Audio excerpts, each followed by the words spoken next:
نے انسان کو اس کے والدین کے ساتھ بھلائی کرنے کا حکم دیا۔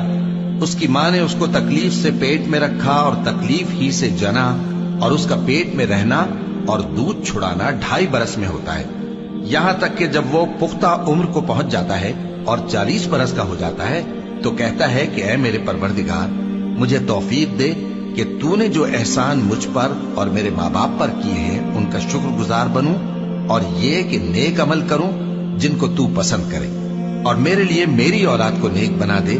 میں تیری طرف رجوع کرتا ہوں اور میں فرما برداروں میں ہوں۔ یہی لوگ ہیں جن کے اعمال نیک ہم قبول کریں گے اور ان کے گناہوں سے درگزر فرمائیں گے، اور یہی اہل جنت میں ہوں گے۔ یہ سچا وعدہ ہے جو ان سے کیا جاتا تھا۔